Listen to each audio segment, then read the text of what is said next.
Hey guys, it's been quite a while. I feel like it's probably been 2 or 3 weeks since I've last recorded one of these, but yeah, things just kind of they got lost in the shuffle. I'll be honest. I always feel like I apologize at the start of these videos for not having more come out, but I don't know. Hopefully, I can get on a better schedule. Even though we're now kind of hitting the off season of the minor leagues, but there's still things that are going on. Earlier today, the Reds called up two pitchers from Double A who had their season end on Friday with a Southern League championship or co-championship for the Pensacola Blue Wahoos. The Reds called up right-handed pitcher Thierry Maia and right-handed pitcher Deck McGwire. Now, Maia was already on the 40-man roster, so they didn't have to make a move to bring him up. But they did need to make a roster move to clear a space for Deck McGwire. The team decided to designate for assignment right-handed pitcher Barrett Aston, who he had a breakout season in 2016, but he really struggled in 2017. Relief pitcher. He actually pitched 6 games for the Reds with an ERA that was, I want to say, 6.75. It wasn't much better in AAA this year, although he did battle some injuries this season. He missed 6 weeks, I believe, from late June until early August. But even when he returned, he did have a few struggling appearances with the bats in there. Wouldn't be surprised if he cleared waivers and got outrighted to AAA. I'm not entirely sure if he has the option to decline that assignment and become a free agent or not. Still don't quite understand how that rule works and who's eligible for that and who isn't. But let's talk about the guys they did call up. Now, Keury Maia spent the whole season in Double A with Pensacola. He had some ups and downs this year. He had a solid April, but then really struggled in May and June. His walk rate was up and his strikeout rate was down. But once the calendar flipped over to July, he was very good the rest of the season. Lowered his walk rate quite a bit. Had a good strikeout rate. Wasn't a great strikeout rate, but definitely improved his strikeout rate. I think that at least as things look right now for Maia, probably more suited for the bullpen. But he'll be 24 years old next year. Definitely is going to need to improve on his third pitch if he's going to remain a starter. But there's still time for that.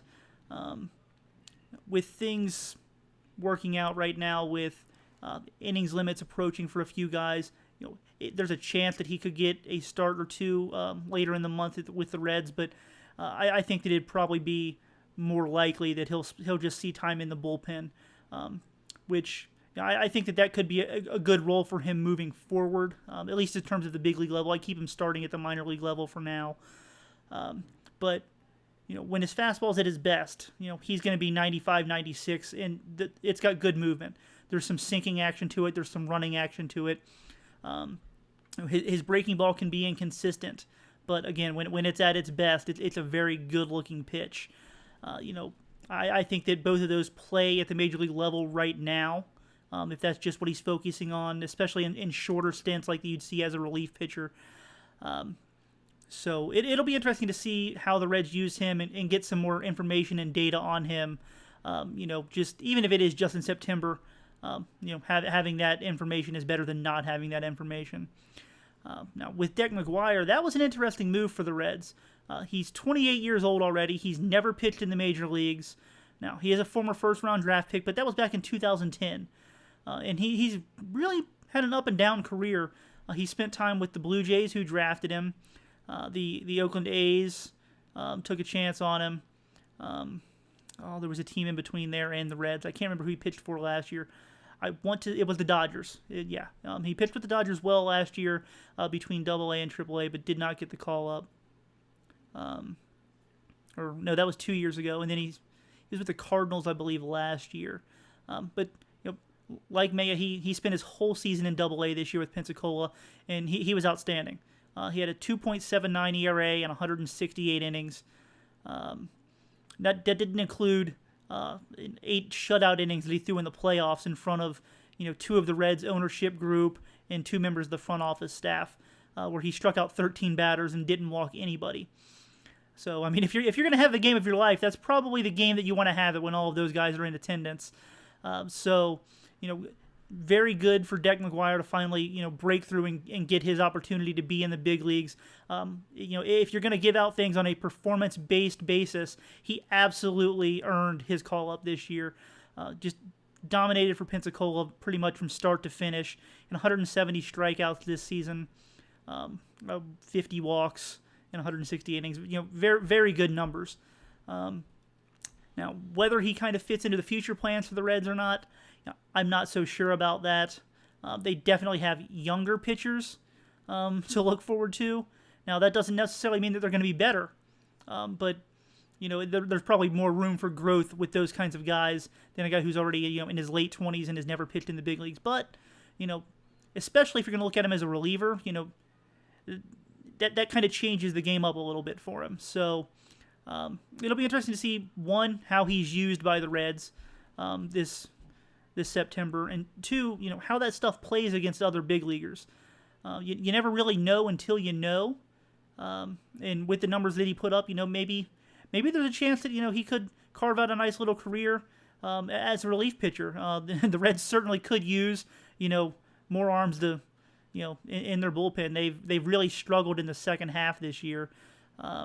So we'll see how that works out. But I think that it's definitely worth giving him a look this season, especially when you're not going anywhere. You can take a few more chances and risk on guys that maybe are a little bit older. In his case, or maybe a guy who doesn't have quite that jump off the page stuff like an Alejandro Chacin that the Reds have given a look to over the past couple of weeks as well. That if you were competing and contending for a wild card spot or a spot in the playoffs, playing for the division, that you may not give those opportunities to, and maybe you miss out on somebody like that who kind of bucks the the normal kind of thing that you're going to see out of a guy. So we'll see how it works out. Now, the minor league season is now officially over for all of the Cincinnati Reds farm teams. As I mentioned, Pensacola won a co-championship in the Southern League. Hurricane Irma came through Florida, and so the Southern League decided that they were just going to award co-championships to the two first-round playoff series winners. Pensacola swept their series 3-0. Dayton was the only other team that made the playoffs. They won their first-round series, but they did not win the second-round series in the Midwest League playoffs. Unfortunately, they fell 2-1. They only play 3-game series in that league. They just ran into really good pitching. They won the first game of the series, but they were shut out in both of the next 2 games. Just the Padres just ran out just big-time arms. Multiple guys that were multi-million-dollar Cuban signings along the way in the past year and a half. They ran into a slightly better team that was, they were just playing a little bit better at the time. So, Instructional League starts up next week. I do not have the rosters for that yet, although I'm supposed to be getting them soon. So when I do get them, just check the site. They'll be up on there. It runs from the 17th of September through the 14th of October. So it's almost a month long.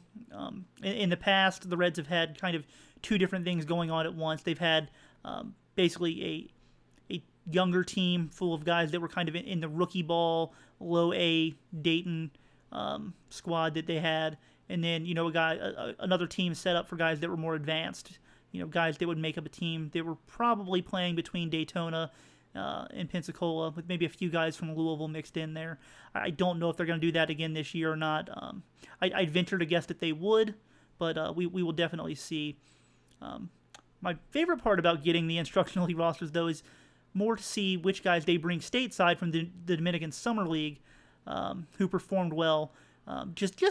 Usually it tells you a little bit about how the organization feels about these guys and gives you kind of an idea of maybe who they're going to look forward to bringing over next year that we'll see in the Arizona Rookie League when that starts up next year. And, there were quite a few guys that performed very well this year for either the DSL Reds or Rojos. So I'm looking forward to getting that roster and kind of seeing how things shake out a little bit. But yeah, I think that's all we're going to talk about for right now. I promise I'm going to try and get to these a little bit more often. Now, we are in the off season, so maybe I'll try and get these every 2 weeks, and talk about I guess what's going on, um, what the Reds can be looking forward to, and then the Arizona Fall League will start up, Winter League will start up after that. So there'll definitely be things to talk about. So hopefully I won't go 3-4 weeks without getting any of these up. But yeah, so thanks for listening, and I'll talk to you guys next time. See ya.